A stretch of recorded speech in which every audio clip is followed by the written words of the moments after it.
I had a chance to do some work in South Africa over the last 2 summers, and there's a Zulu greeting, and loosely translated, someone comes and meets someone else and says, "I am here." And the person responds with "Sawubona," which means "I see you," which is so much more personal than "hi," or "how are you doing?" And it's kind of what I want for my classroom, and I think it's what all teachers want for their classrooms, is this idea of seeing the students for who they are on an individual level. And that is what I work toward. First, though, let me apologize. I care about all of you, but I really don't care for many of you. And this goes back to the work of Nell Noddings, who talks about the ethical imperative to care. And what she says is that you need to care for individuals. You can care about groups. You can care about ideas. You can care about processes or institutions, and that's fine and that's good. But there's a specific caring for the individual that needs to be done. And that's what I think we try to do in our classroom. She also says that caring is reciprocal. And this is a difficult lesson for me to learn as a teacher, because I think sometimes that I'm caring for my students, and then I'm profoundly corrected when they show me that no, what I was doing was not actually, taken as care. And Noddings says that for a true caring relation to exist, I need to be caring for the other person, and that reciprocity needs to happen. They need to register what I have done as caring. I think that's incredibly interesting, because there are a lot of times when I have thought I was caring for a student and really gone that extra mile to let them know how much I care, and then they just spit in my face. And I'm like, "But I care for you." And they're like, "But that's not what I needed."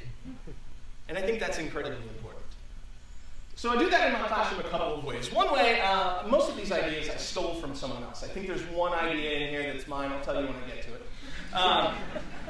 But the first thing I do in my classroom is called good news. And I stole this from a guy named Hal Urban. And he talked about how students oftentimes focus on the negative. And we know that this is part of the adolescent brain, right? That the world is out to get you. There's an egocentricity that's going on there. And why am I not the center of the universe? So I do good news, and this happens, a couple of days a week, and we ask the students to stand up, raise their hand, and say, "What's going on that's good in your life?" And it starts at the beginning of the year, and they're a little reticent to do it, right? There's that standing up and speaking in front of someone else. There's sharing my life. There's a communication issue that is at hand, and so they don't. But then they start to, because I just stand there and say, "No, really, what's good in your life?" And so they start to share, and then they start to share, and then they start to share.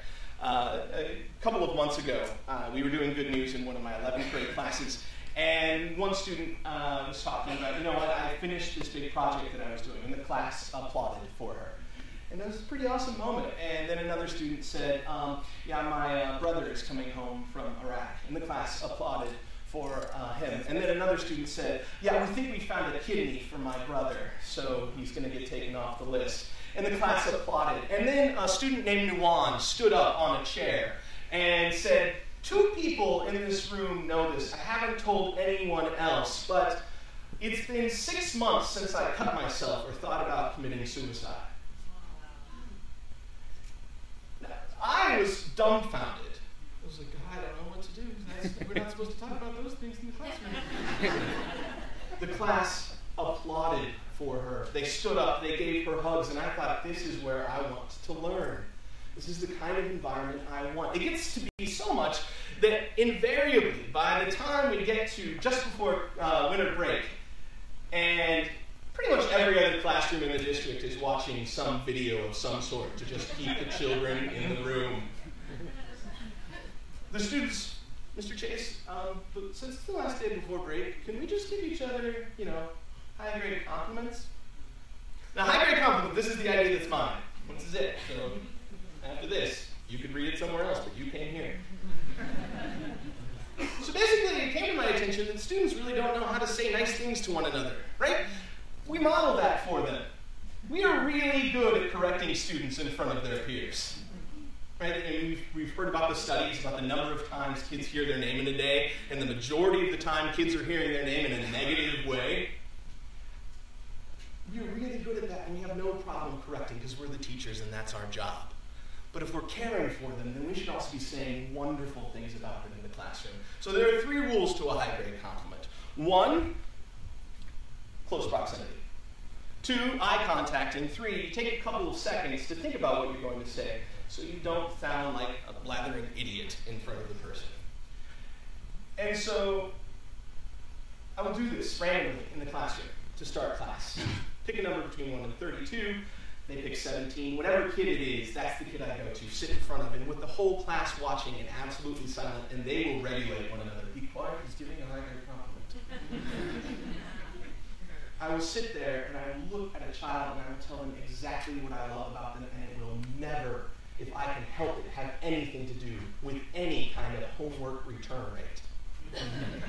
It will be about the kind of person they are, the kind of friend they are, the kind of sister or brother they are, the kind of daughter or son they are, the kind of person they are in my life.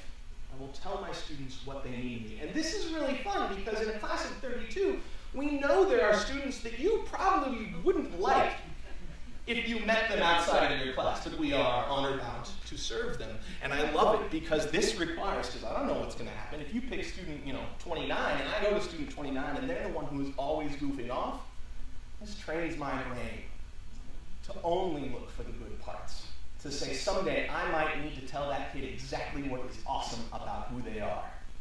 And it is a wonderful experience. And so, the day before winter break, the students ask, can we give each other high-grade compliments? And I sit in my classroom, and 32 students argue about who gets to go next, and walk across the room, sit in front of somebody they've, really, in my mind, never talked to, and say, I know we've never talked to one another, but I wanted to tell you how awesome I think it is that you are always willing to help someone else out in class, and I know that if I have a problem, I can always turn to you for help, in front of everyone.